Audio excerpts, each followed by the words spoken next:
전세권,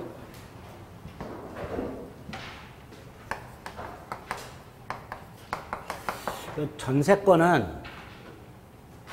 등기부에 전세권 등기까지 되어야 하는 물건을 말합니다. 그래서 우리가 흔히 알고 있는 전세권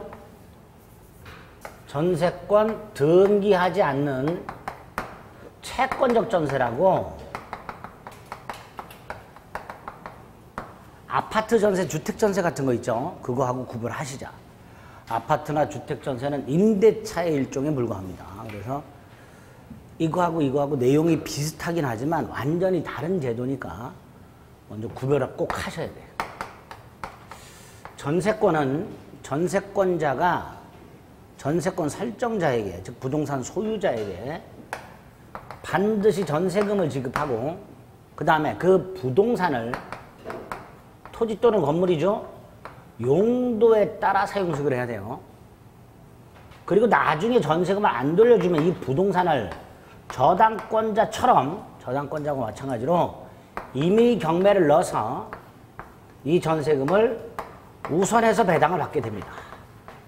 즉 타인 부동산을 사용 수익하는 용익물권과 경매대가로부터 전세금을 우선 면제받는 담보물권의 성격까지 가지고 있는 아주 독특한 권리가 전세권이다, 이렇게 생각하시면 돼요. 특징, 이거 용익물권의 성격과 담보물권의 성격을 모두 가지고 있다.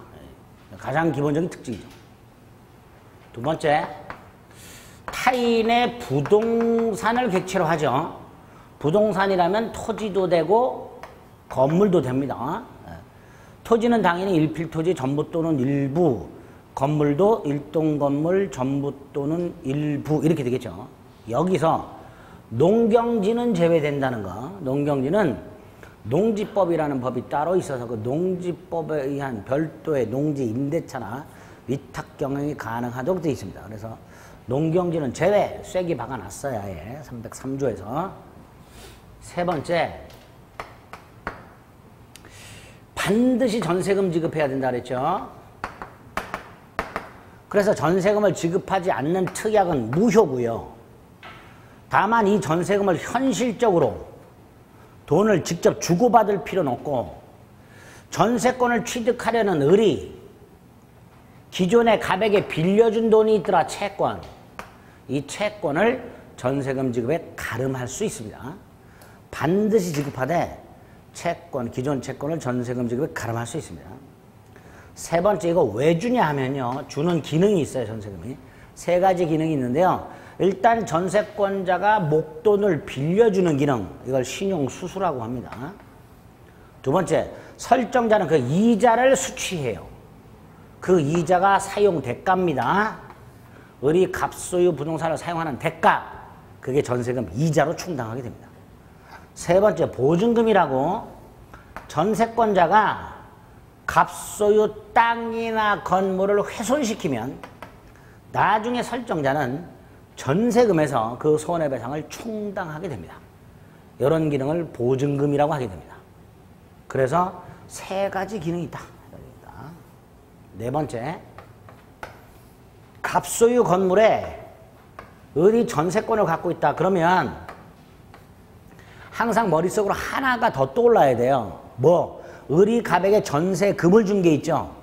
그러니까 을은 갑에 대하여 전세금 반환 채권도 있다는 거 잊지 마세요. 자, 이 상태에서 갑이 건물을 팔아버리면 전세권은 물권이기 때문에 새로운 소유자에게 당연히 전세권을 주장할 수가 있어요. 그래서 새로운 소유자에게 전세금 반환 채권도 주장해야 됩니다. 결국 신소유자가 설정자의 지위 및 전세금 반환 의무를 그대로 승계하게 됩니다. 따라서 전소유자는 전세금 반환 의무를 면한다. 딱 이렇게 됩니다. 전세금 반환 의무를 면한다. 다섯 번째, 을이 목돈이 필요하다. 지금 현재. 그러면 자신이 갖고 있는 뭘 팔아야 되는데 그 중에 이것도 재산권이기 때문에 양도가 가능해요. 그런데 전세권과 전세금 반환 채권은 담보물권과 피담보 채권의 관계가 있습니다. 담보물권 가서 할 거예요. 그러니까 요 두 개를 함께 양도하는 게 원칙입니다. 팔아먹으려면 함께 양도하는 게 원칙이에요. 따라서 을이 전세권만 팔아먹는 거 절대로 안 됩니다. 절대로 안 됩니다. 전세권만 팔아먹는 거 절대로 안 됩니다. 또 채권만 팔아먹는 거 절대로는 아니지만 원칙 안 돼요. 그럼 이건 예외적으로 가능하다는 건데, 자, 어떤 경우에 을이 전세금 반환 채권만 양도가 가능한가? 첫째, 이 전세권의 존속기간이 만료된 경우. 이 전세권의 존속기간이 만료가 되면요, 이 전세권은 소멸을 하는데요, 이때 요것만 소멸해요. 요것만. 즉 을은 더 이상 갑소유 땅을 사용수익을 못해요. 반면에 전세금을 돌려받을 때까지 담보물권의 성격은 살아있습니다. 그때 채권만 팔아먹을 수 있다. 원래는 같이 팔아먹는 건데 그때. 또 하나는 전세권이 존속하는 동안에 을이 조건을 붙여서 팔아먹을 수 있다. 확정적으로 팔아먹는 건 안 되고 조건 붙여서 팔아먹을 수 있다. 을이 아직 전세권 존속기간이 1년 남았다. 그 상태에서 돈이 필요해서 요것만 판다. 팔 때 병한테 단서를 붙이는 거예요. 야, 아직 존속기간이 1년 남았으니까 1년 동안에는 갑한테 가서 전세금 돌려달라고 채권 행사하지 말아라. 1년 뒤 전세권이 소멸하면 그때 가서 채권을 행사해라. 이런 식으로 조건을 붙여서 양도할 수는 있다. 그래서 정리. 전세권과 전세금 반환 채권을 함께 양도하는 게 원칙이다. 그 판례도 이렇게 말을 해요. 전세권 존속기간이 만료된 경우에도 함께 파는 게 원칙이다. 단 특별한 사정이 있을 때 채권만 양도할 수 있고, 또 존속 중에도 조건 붙여서 양도할 수는 있다. 이런 것들을 전세금 반환 채권에서 같이 특징으로 확인해 주셔야 됩니다. 자, 마지막으로 이 전세금에 대해서 증감 청구라는 게 있어요. 아까 지료 증감 청구하고 똑같아요. 약정한 전세금이 경제사정의 변동으로 상당하지 않게 되면 설정자는 일방적으로 전세금의 증액을, 전세권자는 일방적으로 전세금의 감액을 청구할 수 있고, 상대방이 이 의의를 하면 재판으로 가면 되고, 그래서 증액 또는 감액 판결이 있을 수 있는데, 여기서 조심하실 거, 증액, 감액은 아니고 증액만 제한이 있다. 약정한 전세금의 20분의 1을 초과해서 증액 청구할 수 없고, 계약을 한 후 1년 내, 증액을 한 후 1년 내, 1년 내는 재증액을 청구할 수 없도록 증액 청구만은 제한을 가하는 규정이 따로 있더라. 이런 것들을 전세권의 특징에서 확인하시면 돼요. 세 번째, 전세권의 취득. 법률 행위한 취득과 187조 상속 등 법률 규정을 통한 취득이 있는데, 99% 이상 법률 행위를 통해서 취득하게 되고, 이때 법률 행위를 통해서 취득하기 위한 요건, 세 가지 요건. 설정 계약을 하고 전세금 지급하고 등기하라. 등기하라. 그러면 전세권은 성립한다. 여기서 두 가지를 조심하자. 첫째, 전세권 존속기간의 시기가 2020년 8월 1일이에요. 아직 도래하지 않았죠. 근데 등기는 돼 있네? 전세권 성립한다, 안 한다? 일단은 성립 여부를 떠나서 전세권 그 등기 자체는 유효하다는 게 판례예요. 아직 존속기한이 시작하지 않았다 하더라도 계약하고 전세금 지급하고 등기까지 했다면 그 등기는 유효하다. 결국 전세권은 성립한다. 뭐 그런 의미겠죠. 또 하나는 여기에 덧붙여서 설정자가 전세권자에게 인도까지 해야 되는가? 인도는 요건이 아니다. 그래서 등기가 되어 있다면 설령 부동산을 인도하지 않았다 하더라도 그 전세권의 효력을 부인할 수는 없다. 계약 플러스 전세금 지급으로서 등기가 요건이란 거. 자, 네 번째. 존속기간 및 갱신. 조문 암기해야 된다 그랬어요. 312조하고 313조. 먼저 312조 1항. 전세권은 10년 넘지 못한다. 최장 10년. 넘으면 단축한다. 13년, 10년으로 단축. 건물전세권 최장 10년. 2항. 전세권.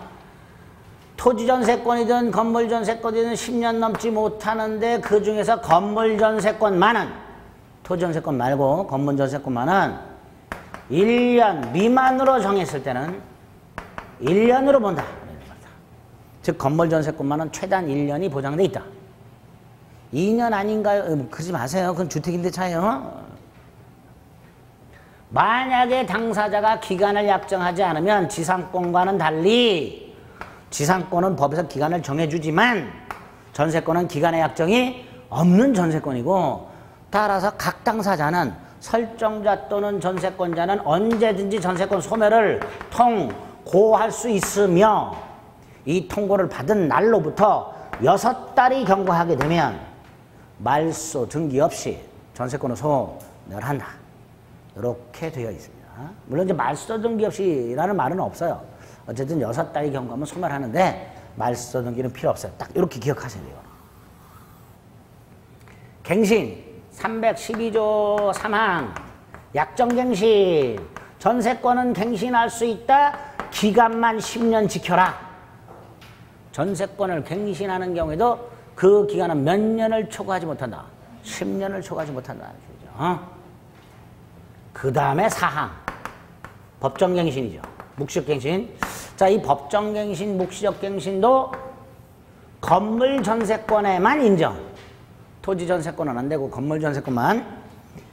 건물전세권 기간이 끝나는 날, 기간 만료일 전 6달 전부터 한 달 전 요 사이에 설정자가 전세권자에게 무슨 통지를 하지 아니한 경우, 갱신 거절 통지나 조건을 변경하지 아니하면 갱신하지 아니한다는 통지, 둘 중에 하나. 그런 통지를 하지 아니한 경우 기간이 만료한 때 갱신한 것으로 봅니다. 이 요건이에요.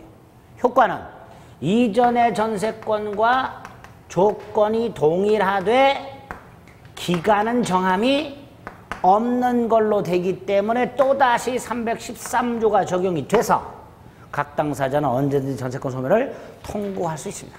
건물전세권의 법정갱신. 나아가 지금 등기부에 존속기간이 이렇게 등기가 돼 있다. 2018년 1월 1일부터 2020년 5월 30일까지. 그럼 기간은 이미 만료가 됐죠? 그죠? 기간 이미 만료됐잖아요. 근데 그 전 5달 동안 설정자가 통지를 안 했어요. 그럼 법정갱신 된 상태죠? 법정갱신 됐는데 기간은 뭐가 됐어요? 정함이 없는 게 됐죠. 그러니까 등기부에 요 기간을 말소 등기를 해야 되는 거예요. 말소 등기를. 그렇잖아요. 그죠? 이 말소 등기까지 해야 갱신된 자신의 전세권을 주장할 수 있는지, 그런 등기 없이도 현재 갱신된 전세권을 주장할 수 있는지에 문제가 생기고, 법률 규정에 의한 갱신이니까 갱신에 의한 등기 안 해도 갱신된 자신의 전세권을 뭐 할 수 있다? 주장할 수 있다. 이렇게 되겠죠. 그죠? 이렇게 될 거예요. 법률 규정에 의한 갱신이니까 꼭 기억하셔야 돼요. 법정갱신이 있을 때 갱신에 의한 변경 등기 없이도, 갱신 등기 없이도 갱신된 자신의 전세권을 주장할 수 있다. 그러니까 등기부를 보면 전세권 소멸했네? 제3자가. 근데 전세권자가 있네? 야, 너 뭐야? 그럼 얘는 이거 변경 등기 안 했어도 나 전세권자요 라고 주장할 수 있다. 이런 뜻이에요. 그죠? 효력. 첫째, 가장 기본이 뭐예요? 타인 부동산을 용도에 따라 사용시켜라. 용도에 따라. 자, 여기서도 전세권자가 스스로 적극적으로 사용수익을 해야 됩니다. 다시 말해서 현상 유지를 누가 해야 된다? 전세권자가 309조. 전세권자는 목적물에 대한 현상 유지 수선 의무가 있다. 쐐기를 박아놨어요. 전세권 설정자가 아니라. 또 용도에 따라 사용수익을 했는데 용도 외로 사용수익을 해. 분명히 법에서는 용도에 따라 사용수익하라고 되어 있는데 용도 이외로 사용수익을 하고 있어. 임야전세권자가 나무를 심지 않고 펜션을 지어서 운영하고 있다는 말이죠. 이런 경우에는 311조 설정자는 전세권 소멸을 청구할 수 있도록 해놨습니다. 통고가 아니고 청구. 통고는 6달이 지나야 소멸하고 청구는 그냥 소멸하고 312조 소멸 청구할 수 있도록 되어 있습니다. 상린관계 적용이 될 것이고요. 물권적 청구권 인정이 됩니다. 그리고 건물 전세권자를 보호하기 위한 장치 2개가 추가 있어요. 우리 민법에. 건물 전세권자만을 보호하는 장치가 민법에 4개가 있는데 그 중에 하나가 최단기간 보정하고 법정갱신이에요. 건물 전세권자를 다이렉트로 보호하는 장치예요. 그 다음에 간접적으로 보호하는 게 2개가 있어요. 304조. 갑소유 땅, 을 소유 건물, 타인 소유 토지 위의 건물. 이때 을은 무단 건물이 아니고요. 땅에다 지상권이나 임차권 따위를 갖고 있어. 정당한 권리, 정당한 건물. 자, 이 상태에서 타인 소유 토지 위의 건물에 전세권을 설정한 경우 이 전세권의 효력은 을 건물 소유자 겸 전세권 설정자, 을이죠. 이 을이 건물을 소유하기 위해 땅에 대해서 갖고 있는 지상권 또는 임차권에도 효력이 미친다. 그래서 나중에 을이 병에게 전세금을 반환하지 않으면 병은 건물을 경멸할 수 있다고 그랬죠. 그 건물을 경락받은 사람은 지상권 또는 임차권도 취득하도록. 304조 1항. 필요하겠죠?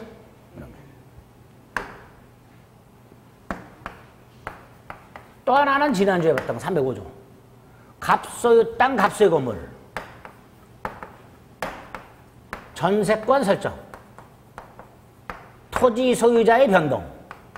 이때 건물이 철거되면 건물 전세권자는 불측의 피해를 입는 말이지. 그래서 설정자에게 법정상권을 인정함으로써 건물 철거를 막고 간접적으로 건물 전세권자를 보호를 하게 됩니다. 이게 305조. 이렇게 직접적 다이렉트로 건물 전세권을 보호하는 규정이 2개, 간접적으로 보호하는 게 2개.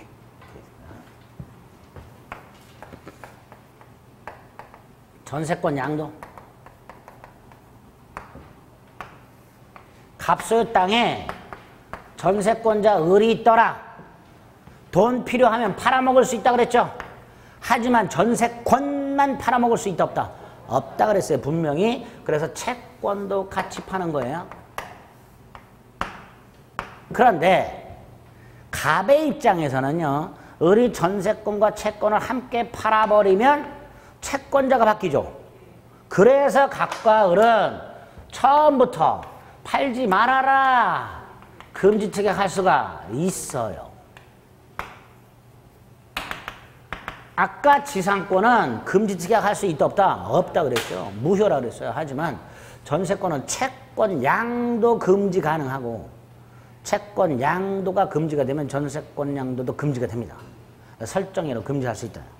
또 이걸 담보로 돈을 빌리고 저당권 설정할 수 있어요. 자, 이때 저당권자 뭐 보고 돈 빌려주는 거예요? 전세금 보고 돈 빌려주는 거죠. 을이 갑에게 1억을 전세금을 준 게 있다. 존속기한이 끝나면 을은 1억을 돌려받지요. 그거 보고 돈을 빌려주는 거예요. 저당권자. 그러니까 나중에 전세권 존속기한이 만료가 되면 당연히 이 저당권자는 전세권에다가 저당권을 실행할 필요가 없죠. 요거에다가 저당권을 실행해야 돼요. 어떻게? 갑이 을에게 전세금을 반환하기 전에 갑이 이렇게 전세금을 반환해서 우리 전세금 받았고 잠수 타면 안 되잖아요. 압류를 하고 법원으로부터 추심명령이나 전부명령을 받아서 직접 가가지고 갑에게 돈 내놔 할 수 있게 됩니다. 이게 전세권 저당권자가 할 수 있는 거예요. 이렇게 할 수 있죠. 세 번째 을은 이 목적물을 전전세할 수도 있고 임대할 수도 있다. 자, 정리. 을은 전세권 양도, 전세권 담보 제공, 목적물 전전세, 임대할 수 있다. 단 금지특약은 유효하다. 그죠? 금지특약이 없는 한 양도, 담보 제공, 전전세 임대할 수 있으며 갑의 동의 따위는 필요가 없다. 이렇게 되겠죠. 자, 이렇게 정리하고 마지막으로 전전세 또는 임대. 을이 목적물을 갑의 동의 없이 타인으로 하여금 사용하게 하는 거죠. 그죠? 그게 전전세 또는 임대인데 이거 책임을 가중시켜요. 308조. 을은 전전세나 임대하지 않았더라면 면할 수 있었던 불가항력적인 손해에 대해서도 책임을 지는 것을 전제로 갑의 동의 없이 목적물을 전전세 또는 임대할 수 있도록 해놨습니다. 책임 가중. 이 상태에서 전전세 또는 임대하지 않은 상태에서 불가항력적 손해가 생겼다면 을은 책임을 안 져요. 그런데 전전세나 임대한 상태에서 불가항력적 손해가 생겼다. 그럼 책임지란 말이지. 그 다음에 이놈의 전전세를 간단하게 전전세란 자, 을 전세권자죠. 그죠? 전전세와 구별해서 원전세권자라고 합니다. 또 전전세권을 설정해 주기 때문에 전전세권 설정자라고도 합니다. 즉 전전세란 전세권자 을과 전전세권을 취득하려는 병 사이에 갑이 아니고 전전세권 설정 계약 플러스 병이 을에게 전전세금을 지급 플러스 지금 이 땅 등기부를 떼보면요. 이 땅 등기부를 떼보면 예컨대 등기 순위번호가 2번 전세권자 을 이렇게 등기가 되어 있어요. 이 부동산 등기부에는. 그죠? 근데 그 밑에다가 요 놈과 순위번호를 갖게 해서 2의 1 무슨 등기죠? 부기등기. 부기등기로 전전세권자 병이라고 등기까지 해야 성립하게 되는 또 다른 전세권을 전전세권이라고 하게 됩니다. 이게 전전세권이에요. 제가 웬만한 권리는 등기부에서 다 확인을 해봤는데요. 아직까지 전전세권 등기된 거는 등기부를 본 적이 없어요. 하여튼 이렇게 해야 돼요. 전전세권이 되려면.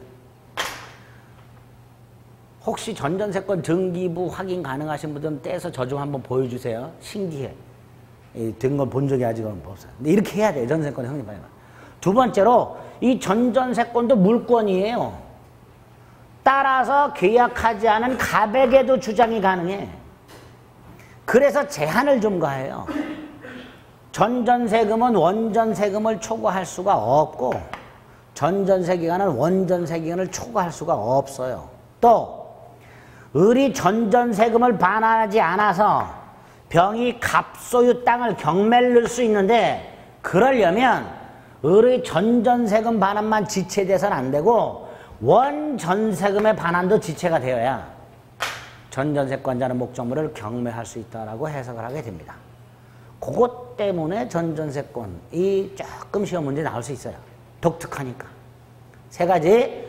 원전세 기간 초과할 수 없고 원전세금 초과할 수 없으며 마지막 전전세금의 반환이 지체되고 있고 원전세금의 반환까지 지체되어야 전전세권자는 목적물을 경매할 수 있다.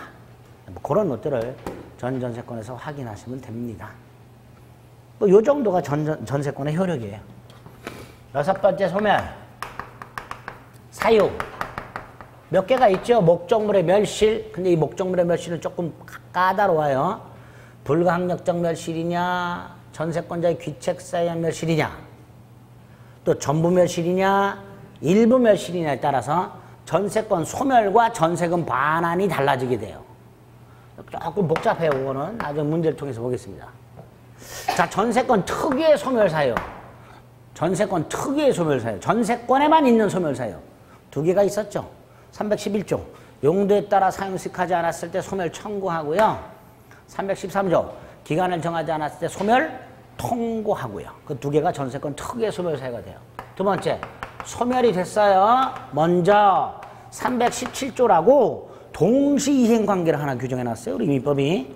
어떻게? 전세권 설정자의 전세금 반환과 전세권자의 목적물 반환 플러스 그 다음에 말소 필요 서류 교부까지를 동시행관계로 만들어놨어요. 원래 말소에 필요한 서류 교부는 동시행관계가 아니에요. 그런데 우리 민법은 이걸 특별하게 동시이행관계로 만들어놨습니다. 그러니까 만약에 전세권자가 목적물만 반환하고 있다면, 전세권 특히 말소에 필요한 서류를 교부하지 않고 있다면 설정자는 뭐 할 수 있다? 전세금 반환을 거절할 수 있다. 이렇게 되겠죠. 동시행관계. 두 번째, 전세권자가 이것도 반환하고 이것도 주는데도 설정자가 전세금 반환을 지체하고 있다. 설정자는 목적물을 뭐 할 수 있다? 임의경매. 해서 전세금 어떻게 할 수 있다? 우선변제. 자, 여기서 임의경매 우선변제와 관련해서 하나 문제가 되는 게 일부 전세권자가 나와. 갑소유 5층짜리 건물 중 5층에만 전세권을 갖고 있는 일부 전세권자예요. 일부 전세권자. 자, 일부 전세권자인데 갑이 나중에 전세금을 반환하지 않는다. 자, 이 일부 전세권자 전세권의 목적 플러스 나머지까지 전부를 경매 신청할 수 없다. 그럼 그건 어떻게 경매 신청하나요? 궁금하시면 찾아오세요. 방법이 몇 개 있어. 어쨌든 전세권에 기초해서 전부를 경매 신청할 수는 없어요. 다만 누군가에 의해서 전부 경매될 때 그 대가로부터 뭐 할 수는 있다. 우선 변제는 가능하다. 이렇게 되죠. 이 두 번째고요. 효과.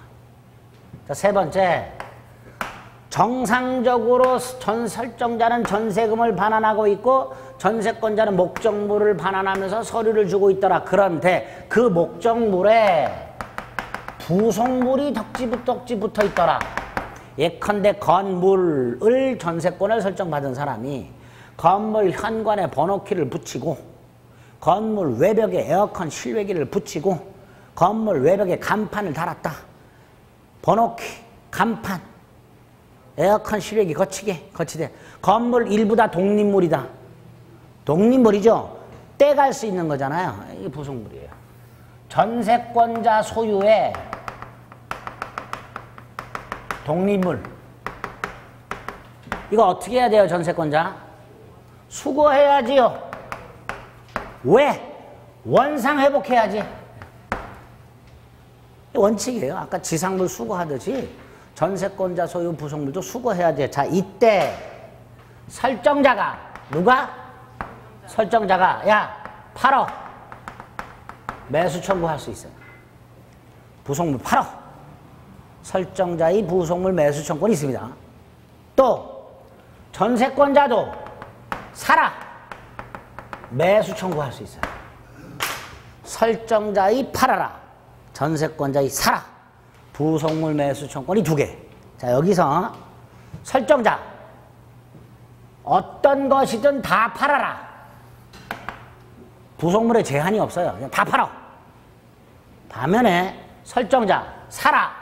두 개만 돼요. 전부 다 사. 안 됩니다. 두 개만 됩니다. 설정자 동의받아 부속시킨 거 하고요. 설정자부터 매수한 부속물 하고요. 이 두 가지만 전세권자는 사라 할 수 있습니다. 좀 다르죠? 구별하세요. 네 번째, 전세권자는 필요비 상환 청구는 없어요. 뭐는 있어요? 유익비 상환 청구는 있어요. 규정도 있어요. 필요비 상환 청구는 없고 유익비 상환 청구는 명문 규정에서 인정하고 있습니다. 이게 전세권 전부예요. 지상권보다 양이 훨씬 적죠? 지역권보다 이해하기 쉽지요? 네? 그래서 용익물권 3개 중에서 전세권은 좀 맞춰줄 생각하셔야 돼요. 전세권. 102페이지 성질. 1, 2, 3. 오른쪽 전세금. 양가로 2, 양가로 3. 양가로 4. 2, 3, 4. 일단 요 정도. 전세권 취득. 양가로 2. 인도는 요건이 아니다. 다음 페이지 존속기간. 조문 암기. 312조 1항 2항. 312조 3항 4항. 그 밑에 판례 등기 없이도 갱신된 전세권을 주장할 수 있다.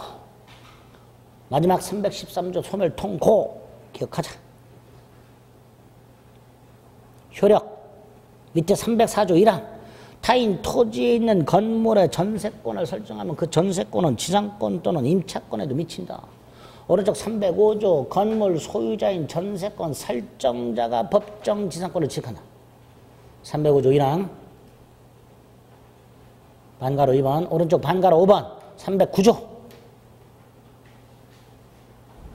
밑에 반가로 6번에 306조 308조 308조 자, 그 중에 담보 제공 전세권의 저당권을 설정했다. A.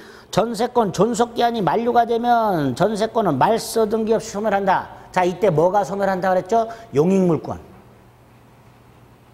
저당권도 당연 소멸한다. 무슨 뜻? 저당권자는 더 이상 전세권 자체에 대해서는 저당권을 시행할 수 없다는 뜻. 그게 B에 나와 있죠. 그 A에 있는 두 줄과 B에 있는 두 줄이 같은 말이에요. A에 있는 첫 두 줄과 B에 있는 첫 두 줄이 같은 말이에요. 같은 말. 같은 의미로 써요. 그리고 저당권자는 전세권 자체에 대해서는 더 이상 저당권을 실행할 수 없으니 그 전세권의 가치 변형물로 볼 수 있는 전세금 반환 채권에 물상 대위할 수 있다. 어떻게? 압류해서 추심이나 전부 명령을 받아라. 그게 B에 나와 있죠. 네? 갑이 을에게 전세금을 지급하기 전에 얼른 압류해가지고 법원으로부터 명령을 받아가지고 네가 가서 직접 전세금을 회수하라 말이지. 돈 회수해야 될 거 아니냐 너. 민기적거리지 마라 말이지. 그런 거예요. 그게 B. 다음 페이지 전전세가 나왔어요. 의의가 있고 요건이 있습니다. 효과. 마지막 거 특히. 효과 마지막 거. 원전세금 반환도 지체되고 있고 전전세금 반환도 지체되고 있을 때 경매할 수 있다. 근데 이 전전세는요. 이 부르는 명칭 때문에 자꾸 헷갈리는 분들이 계세요. 뭐 명칭이 헷갈리게 뭐가 있어? 원전세권 설정자, 원전세권자 겸 전전세권 설정자, 전전세권자 이렇게 되겠죠. 원전세금, 전전세금 뭐 이렇게 되겠죠. 그럼 돼요. 헷갈리지 말고. 자꾸 막 뭐 미치겠다고 하는 분들이 계시는데 뭐 미칠 게 뭐가 있어. 부르는 명칭 얼마든지 생각해 볼 수 있죠. 자, 밑에 양가로 2번, 반가로 1번 전세권 설정자의 소멸 청구권이 있고요. 반가로 3번 전세금 증감 청구권의 동그라미 2번 일방적 증액 제한이 있고요. 반가로 4번 목적물 소유자가 바뀌었을 때 신소유자가 전세금 반환 임무를 그대로 승계한다는 게 있고요. 그죠? 그런 것들이 지문으로 자주 등장하게 됩니다. 자, 전세권 소멸과 관해서는 소멸의 특이한 소멸 사유가 두 개가 오른쪽 있죠. 반가로 1번과 반가로 2번. 목적물의 멸실은 보지 마시고 밑으로 쭉 내려가면 소멸의 효과가 있습니다. 반가로 1번 동시 이행의 항변권이라는 게 하나 있고요. 동시행관계 317조.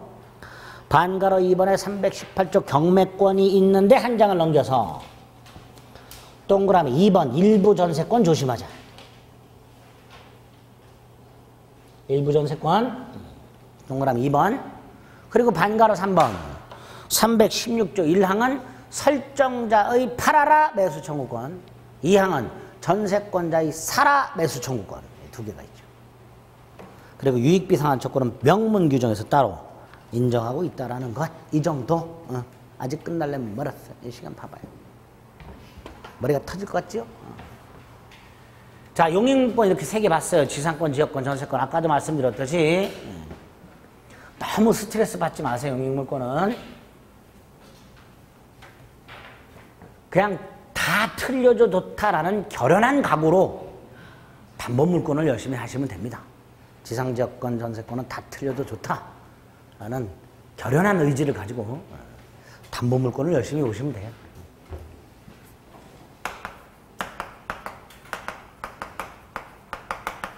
담보물권에서 담보, 채권 우선변제 확보를 담보로 한다 그랬어요.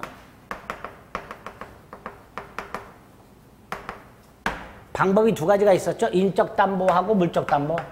인적 담보는 보증인하고 보증계약을 하면 보증인부터 우선 변제 받을 수 있으니까 이게 인적 담보가 되고, 물적 담보가 바로 담보 물권이죠. 물적 담보가 갑이 을로부터 돈을 빌리면서 101호를 담보로 제공하고 을이 101호의 저당권을 갖고 있었다. 나중에 갑이 돈을 갚지 않으면 을은 저당권에 의해서 목적물을 경매 넣어서 그 경매 대가로부터 우선 변제 받는다. 이런 담보물권을 전형 담보물권이라 하고, 민법에 규정이 되어 있으며 유치권, 질권, 저당권 세 가지가 있어요. 반면에 갑이 담보를 제공하는데 돈을 못 갚으면 소유권을 넘겨주기로 약속을 해. 소유권. 아예 돈을 못 갚으면 소유권을 넘겨주기로 약속을 하고, 을은 나중에 갑이 돈을 못 갚았을 때 소유권을 안전하게 가져오기 위해서 가등기를 해놨다가 나중에 갑이 돈을 못 갚으면 본등기를 해서 소유권을 가져오게 됩니다. 이걸 가등기 담보라고 합니다. 양도 담보라는 것도 있고 매도 담보라는 것도 있어요. 어쨌든 세 가지 다 갑이 돈을 못 갚으면 소유권을 가져오는 방법이에요. 이런 걸 비전형 담보라 하고, 가등기 담보 등에 관한 법률에 규정이 되어 있습니다. 이렇게 담보물권은 두 가지 형태가 있다. 전형 담보물권과 비전형 담보물권. 자, 그 중에 이제 전형 담보물권, 유치권, 저당권을 볼 건데요. 전형 담보물권이든 비전형 담보물권이든 이 담보물권은 을이 갑에 대해서 갖고 있는 채권을 위해서 존재합니다. 그죠? 이 채권을 회수할 목적으로 갖고 있는 권리예요. 이 채권을 피담보 채권이라 하고요. 이 피담보 채권과 담보물권은 뗄래야 뗄 수 없는 공통적인 성격 네 가지를 갖고 있습니다. 담보물권의 통일성, 부종성, 채권이 소멸하면 담보물권도 소멸, 그게 부종성. 단 근저당권은 예외가 있습니다. 뒤에서 볼 겁니다. 두 번째, 수반성. 을이 채권을 타인에게 양도하여 이전하면 저당권도 이전, 수반성. 채권과 함께 이전, 수반성. 불가분성. 갑이 9천만 원을 갚았다. 을이 1억을 빌려주는데 9천만 원을 갚았다. 1,000만 원 남았다. 1,000만 원 받아내려고 전부를 경매할 수 있다. 즉 채권이 일부만 남더라도 목적물 전체에 효력이 미친다. 그걸 불가분성. 마지막으로 물상돼 있어. 저당권이 설정되어 있는 건물이 화재로 멸실이 되거나 저당권이 설정되어 있는 땅이 수용이 됐다. 그럼 이 저당권자는 더 이상 땅이나 건물에는 저당권을 행사할 수가 없고, 땅, 건물의 가치 변형물로 볼 수 있는 보상금, 보험금, 여기로부터 우선 변제를 받을 수 있다. 이걸 뭐라 한다? 물상대위.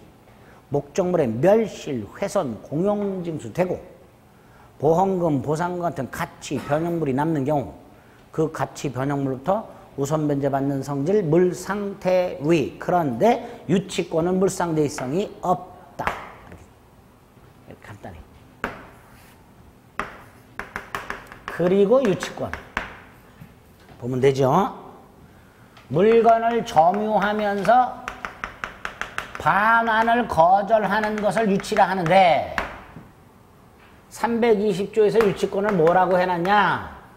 타인 물건 또는 유가증권을 점유하는 자가 그 물건 또는 유가증권에 관하여 생긴 채권이 변직이 있을 때 그걸 변제 받을 때까지 그 물건 또는 유가증권을 유치할 권리가 있다.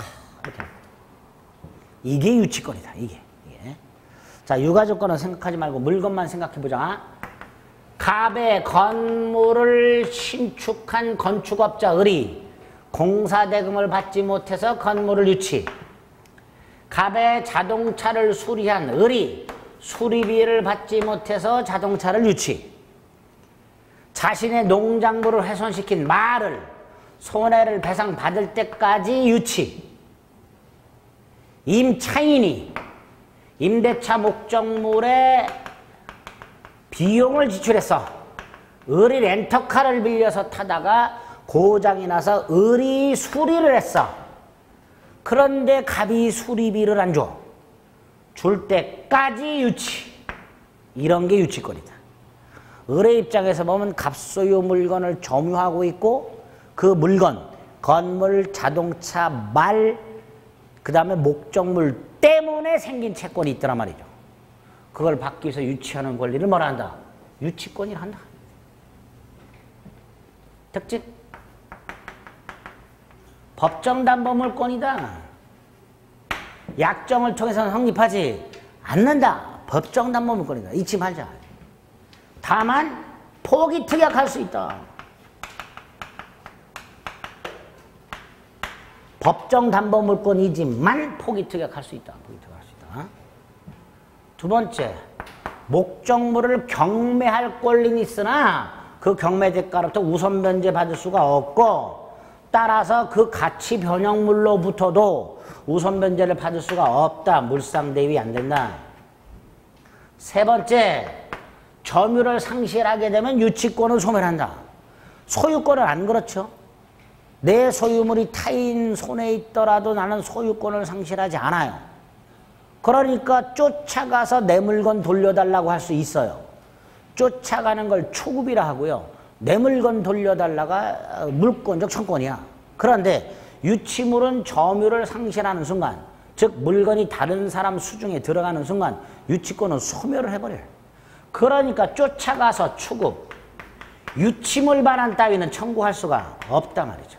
그래서 우선변제 없고 물상대위 없고 추구표 없고 물권적 청권 인정 안 되고 우물추물, 이게 유치권의 특징이에요. 그 다음에 물건 또는 유가증권을 객천한다 그랬죠. 그리고 물건에는 부동산도 있고 동산도 있단 말이죠. 아, 부동산, 동산을 다 객천하는구나. 두 번째, 법정담보물권이죠. 따라서 부동산 유치권도 등기 따위는 필요가 없구나. 이렇게 되겠죠. 이런 것들이 유치권의 특징이다 생각하시면 돼요. 세 번째, 유치권이 성립 또는 취득하기 위한 요건. 첫째, 타인 물건일 것. 타인 물건일 것. 자, 이때 타인은 유치권자 소유가 아닐 것 이런 뜻이에요. 즉 채무자 소유일 수도 있고 제3자 소유일 수도 있어요. 이때 타인을 꼭 채무자만을 말하는 게 아닙니다. 타인은 예를 들어서 갑이 병소유 말을 빌려서 말을 사용하고 있다가 농작물을 훼손시켰을 때 갑이 채무자고 소유자는 병. 그래도 유치할 수가 있게 됩니다. 그래서 타인은 꼭 채무자만을 말하는 게 아니다. 또 하나, 보통 건물을 지으면요, 건축주가 소유권을 원시 취득하고요. 따라서 건축업자인 수급인은 공사대금을 받지 못하면 도급인 소유 건물을 유치할 수가 있어요. 그런데 이 건물이 만약에 수급인의 재료와 노력으로 신축을 한 건물이라면 이 건물은 건축업자인 수급인이 소유권을 원시 취득한다는 게 판례예요. 따라서 건축업자인 수급인은 설령 공사대금을 지급받지 못했다 하더라도 자신 소유 건물의 유치권을 주장할 수는 없게 됩니다. 그거 기억하시면 돼요. 자, 두 번째, 물건에 관하여 생긴 채권을 갖고 있어야 돼요. 조금 쉽게 말하면 물건 때문에 생긴 채권인데 이걸 우리 대법원이 어렵게 결련성이라고 말을 합니다. 물건과 채권 사이에 결련성이 있어야 유치권이 인정이 됩니다. 근데 이 결련성이 있는 거 두 종류가 있어요. 카테고리가 크게. 하나는 쉬워요. 목적물 자체에 지출한 비용, 공사대금, 수리비용, 목적물 하자로 생긴 손해배상, 비용 상환 청구 이런 것들 전형적으로 결련성이 인정돼요. 또 하나가 어려워요. 그건 아예 생각도 하면 안 돼요. 머리만 깨져요. 어쨌든 이 결련성이라는 개념 자체가 두 개의 카테고리가 있고 그 중에 하나가 굉장히 어려워요. 개념이. 그래서 우리는 그거 이해할 필요 없고요. 결련성 인정 안 되는 것만 6개로 외웁니다. 결련성 인정 안 되는 거 임대차 보증금 유치권 안 돼요. 상가 건물 임대차 권리금 같은 거 보증금 안 됩니다. 아까 부속물 매수 청구했을 때 부속물 매매 대금 같은 거 건축업자가 건축 자재 시멘트 따위를 제공했을 때 그 자재 대금 건축 자재상이 시멘트 값을 받지 못했다 해서 건물을 유치할 수는 없다 이런 뜻이에요. 건축 자재 대금. 그 다음에 채무 불이행 매도인이 물건을 제때 안 넘겨줘 의무 위반 매수인이 세금을 제때 안 줘 그래서 상대방에게 손해배상 채권이 생겨 이것도 안 됩니다. 이것도. 그런데 조심하실 게 하나 있어요. 지금 그냥 지문에 채무 불이행을 이유로 하는 손해배상 이렇게 나오면 유치권 안 됩니다. 안 되는데 공사대금 채무 불이행 공사대금을 제때 안 주면 건축업자는 손해가 생기죠. 그거. 그런데 공사대금 자체가 건물과 결련성이 인정된다 안 된다? 되지요. 아까 공사대금을 받지 못하면 건물 유치할 수 있다 그랬잖아요. 즉 원채무가 결련성이 있어. 원채무가 유치권 인정돼. 그럼 그 채무불이행 손해배상도 원채무의 연장이기 때문에 결련성이 인정된다. 단순한 채무불이행 이렇게 나오면 유치권 인정 안 되지만 원채무가 결련성 있는 경우 손해배상 이렇게 나오면 유치권 인정된다. 이렇게 나중에 부동산 실권리자 명의등기하는 법률에 가면 계약명의신탁이 나오고요. 이 계약명의신탁의 신탁자가 수탁자에게 부당이득 반환을 청구할 수가 있어요. 이런 것들은 유치권 인정 안 된다. 결련성 인정 안 된다. 그래서 토탈 6개.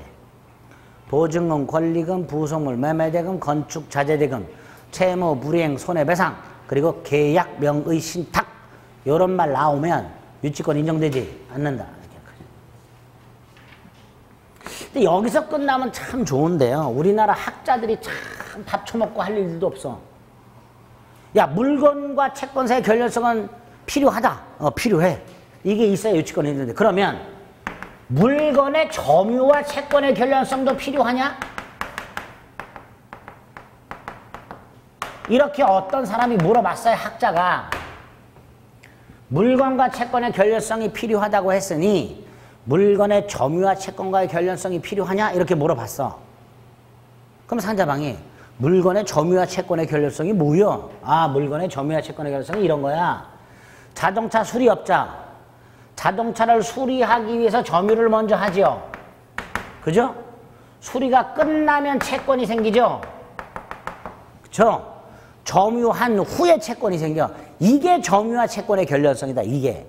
이럴 때만 유치권이 인정되는 걸 점유와 채권의 결련성이라 한다. 그런데 공사대금을 한번 생각해보자. 공사가 끝났다. 공사대금, 잔금, 채권이 생겼다. 그런데 공사대금을 안 준다. 그럼 건물을 점유하면 유치권 성립하지 않냐? 그죠? 그래 안 그래요? 그러니까 꼭 점유를 먼저 하고 나서 채권이 생길 필요는 없다. 점유와 채권의 결렬성은 필요 없다. 이렇게 말을 합니다. 점유하고 나서 채권이 생기든 채권이 먼저 생기고 나서 점유하든 유치권이 인정된다. 이런 뜻이에요. 세 번째, 여기서 유치권은 물권이에요. 누구에게나 주장이 가능해요. 설령 건물이 경매되더라도 유치권은 소멸하진 않아요. 그래서 경락인에게도 유치권을 주장할 수가 있어. 쉽게 생각합니다. 유치권은 대한민국 그 누구에게도 주장할 수 있다. 그 누가 와도 유치권을 주장할 수 있다. 그런데 딱 한 놈한테는 주장을 못한다는 게 바로 딱 한 놈. 그 놈을 기억합니다. 유치권이 성립하기 전에 목적물이 경매, 개시결정, 기입등기가 돼서 목적물이 압류가 됐어. 그 후에 유치권이 성립을 해요. 성립했다 하더라도 요 경매 절차의 매수인, 경락인이겠죠? 이 경락인에게는 유치권을 주장할 수가 없다. 요거까지 기억을 해주시면 됩니다. 두 번째 요건이 제일 중요해요. 복잡하고. 세 번째 요건이 채권이 변제기가 도래해야 되고요. 다른 담보물권은 변제기 도래가 그 권리 실행 요건이에요. 성립 요건이 아니라. 그러나 유치권은 변제기 도래가 성립 요건입니다. 네 번째, 유치권자가 물건을 적법하게 점유를 해야 돼요. 자, 그럼 보세요. 임차인이 임대차 기간이 끝났어요. 렌터카를 48시간을 빌렸는데 48시간이 만료가 됐어요. 그럼 렌터카 반납해야 되죠. 근데 정당한 이웃이 반납을 안 하고 있어요. 적법점유, 불법점유. 불법점유죠. 반납했는데 안 하고 있으니까. 그 상태에서 비용을 지출했어. 불법 점유 상태에서 지출한 비용 상환은 청구할 수 있으나 유치권을 주장할 수는 없다. 판례예요. 임대차가 종료됐음에도 불구하고 정당한 권원 없이 목적물을 계속해서 점유하는 임차인이 불법 점유. 그 목적물의 비용을 지출한 경우 그 비용 상환 청구권은 인정되지만 유치권을 주장할 수는 없다. 두 번째, 유치권자의 적법 점유는 추정된다. 따라서 유치권자 스스로 적법 점유임을 증명할 필요가 없고 유치권자의 점유가 불법임을 주장하는 자가 불법 점유임을 증명하라. 세 번째, 이 점유 직접도 되고 간접도 돼요. 자, 간접. 예를 들어서 건물을 유치하던 건축업자가 용역업체와 계약을 맺고 용역업체로 하여금 직접 점유, 자신은 무슨 점유? 간접 점유. 이렇게 할 수 있다. 꼭 유치권자 스스로 직접 점유할 필요는 없다. 그런데 채무자가 직접 점유하고 유치권자가 간접 점유, 이거는 안 된다. 제3자가 직접 점유하고 유치권자가 간접 점유하는 경우에는 유치권이 성립하지만 채무자가 직접 점유, 유치권자가 간접 점유. 자, 유치권자가 간접 점유 이런 뜻이에요. 을이 점유하고 있을 때 갑이 와가지고 이거 분양이 되는 희소식이 생겼다.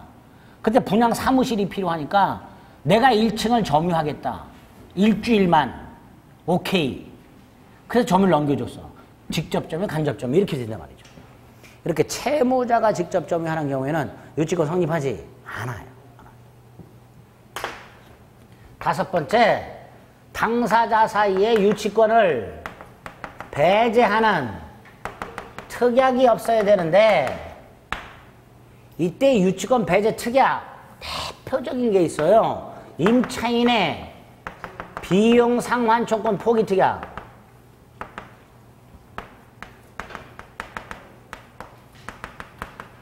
임차인은 목적물에 지출한 필요비, 유익비 상환 청구할 수 있죠.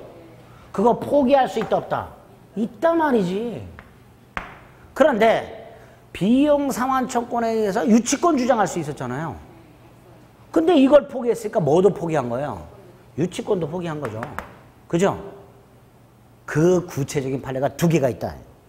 하나가 임차인은 나중에 목적물을 원상에 복구한다는 약정. 원상 복구 약정 이퀄 비용 포기 약정. 네?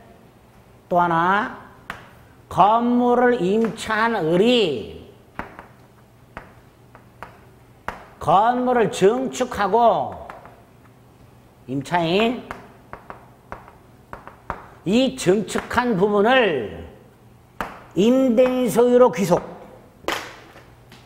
건물 임차인이 건물을 증축하되 증축한 부분을 기존 건물 소유자인 임대인 소유로 귀속하기로 약정을 했다면 이 약정은 첫째, 임차인은 요 증축한 부분에 대한 원상, 복구 의무를 면한다.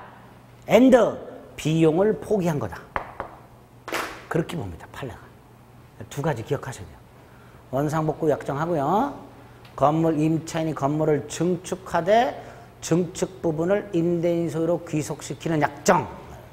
특히 두 번째 거는 이렇게 출제가 된 적이 있어요. 우리 시험에서.